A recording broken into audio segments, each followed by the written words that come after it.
ಮಕ್ಕಳಲ್ಲಿ ಏಕಾಗ್ರತೆ ಹೆಚ್ಚಿಸಬೇಕು. ಮೊಬೈಲ್ ಚಟದಿಂದ ಆಗುತ್ತಿರುವ ಸಮಸ್ಯೆ ಪರಿಹಾರಕ್ಕೆ ಶಾಲೆಗಳಲ್ಲಿ 10 ನಿಮಿಷದ ಧ್ಯಾನ ಮಾಡುವಂತೆ ಆದೇಶ ಮಾಡಿದ ರಾಜ್ಯ ಸರ್ಕಾರ, ಯಾವುದೇ ಕೆಲಸ ಮಾಡಲು ವೈಜ್ಞಾನಿಕ ಪುರಾವೆ ಅಗತ್ಯತೆ ಇದೆ.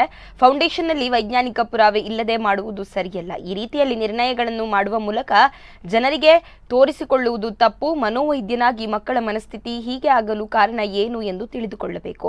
ಇದು ಆನ್ಲೈನ್ ಶಿಕ್ಷಣದ ಸೈಡ್ ಎಫೆಕ್ಟ್. ಈ ಬಗ್ಗೆ ನಾನು ಮೊದಲೇ ತಿಳಿಸಿದ್ದೆ. ಆ ಸಂದರ್ಭದಲ್ಲಿ ಆನ್ಲೈನ್ ಶಿಕ್ಷಣ ಅಗತ್ಯತೆ ಇತ್ತು, ಅದರ ಸೈಡ್ ಎಫೆಕ್ಟ್ಸ್ ಇದು. ಮಕ್ಕಳಲ್ಲಿ ಮೊಬೈಲ್ ಅಡಿಕ್ಷನ್ ಜಾಸ್ತಿಯಾಗಿದೆ, ಏಕಾಗ್ರತೆ ಕಡಿಮೆಯಾಗಿದೆ. ಮಕ್ಕಳಲ್ಲಿ ಮನಸ್ಸಿಗೆ ಸಂಬಂಧಪಟ್ಟ ಸಮಸ್ಯೆಗಳಿವೆ. ಇದಕ್ಕೆ ಪರಿಹಾರ 10 ನಿಮಿಷದ ಧ್ಯಾನ ಅಲ್ಲ. ಇದಕ್ಕೆ ಪರಿಹಾರ ಶಾಲೆಗಳಲ್ಲಿ ಕೌನ್ಸಿಲರ್ನ ಅಗತ್ಯತೆ ಇದ್ದು, ಮಕ್ಕಳ ಸಮಸ್ಯೆಗಳ ಬಗ್ಗೆ ಅರಿವು ಬರಬೇಕು. ಕೇವಲ ಅಬ್ಜೆಕ್ಷನ್ ಅಲ್ಲ, ತೋರಿಕೆಗಾಗಿ ಮಾಡುವುದನ್ನು ನಾನು ವಿರೋಧಿಸುತ್ತೇನೆ ಎಂದು ಉಡುಪಿಯಲ್ಲಿ ಖ್ಯಾತ ಮನೋವೈದ್ಯ ಡಾಕ್ಟರ್ PV ಭಂಡಾರಿ ಹೇಳಿದ್ದಾರೆ. ಆನ್ಲೈನ್ ಶಿಕ್ಷಣ ಆ ಸಂದರ್ಭದಲ್ಲಿ ಅಗತ್ಯ ಇತ್ತು. ಅದರ ಸೈಡ್ ಇಫೆಕ್ಟ್ ಅಂದರೆ ಇವೆಲ್ಲ ಬಂದಿದೆ.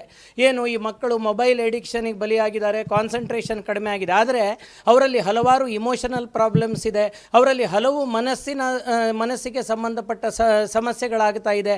ಇದಕ್ಕೆ ಸೊಲ್ಯೂಷನ್ 10 ನಿಮಿಷದ ಧ್ಯಾನ ಅಲ್ಲ. ಇದನ್ನು ನಾನು ಸ್ಪಷ್ಟವಾಗಿ ಹೇಳ್ತೇನೆ. ಇದಕ್ಕೆ ಸೊಲ್ಯೂಷನ್ ಏನು? ಶಾಲೆಗಳಲ್ಲಿ ಕೌನ್ಸಿಲರ್ಗಳ ನೇಮಕಾತಿ ಆಗಬೇಕು.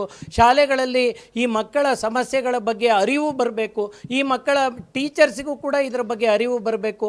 ಹಾಗೂ ಈ ಮಕ್ಕಳಲ್ಲಿ ಈ ಥರದ ಸಮಸ್ಯೆಗಳು ಏನಾಗ್ತಾ ಇದೆ, ಇದಕ್ಕೆ ಗ್ಯಾಜೆಟ್ ರಿಸ್ಟ್ರಿಕ್ಷನ್ ಅಂತ ನಮ್ಮ ಸಮುದಾಯದಲ್ಲಿ ಇದರ ಬಗ್ಗೆ ಡಿಸ್ಕಷನ್ಸ್ ನಡಿಬೇಕು.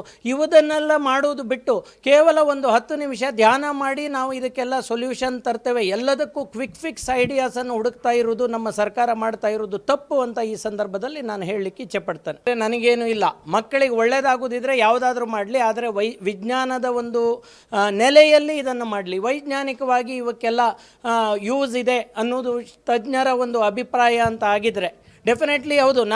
ನಾನು ನೋಡಿರುವ ಹಾಗೆ ಸಾಕಷ್ಟು ತಜ್ಞರು ಈವನ್ ಈಗ ನಮ್ಮ ದೇಶ ವಿದೇಶಗಳಲ್ಲಿ ಇದ್ರ ಬಗ್ಗೆ ಚರ್ಚೆ ಆಗ್ತಾ ಇದೆ. ನಾನು ಹೇಳಿದೆ ಅಲ್ಲ, ಇದು ಭಾಳ ಇಂಪಾರ್ಟೆಂಟ್ ಇಶ್ಯೂಸ್ ಅಂದರೆ ಗ್ಯಾಜೆಟ್ ರಿಸ್ಟ್ರಿಕ್ಷನು, ಸ್ಕೂಲ್ ಕೌನ್ಸಿಲಿಂಗು, ಇಂಥದನ್ನೆಲ್ಲ ಇದ್ರ ಬಗ್ಗೆ ಯಾವುದೇ ಮಾತಿಲ್ಲ. ರೂಲ್ಸ್ ಇದೆ, ಎಲ್ಲ ಸ್ಕೂಲ್ನಲ್ಲಿ ಕೌನ್ಸಿಲರ್ಸ್ ಇರಲೇಬೇಕು ಅಂತ. ಇವತ್ತು ಇದನ್ನು ಮಾಡಿದಾರ ಅಂತ ನಮ್ಮ ಶಿಕ್ಷಣ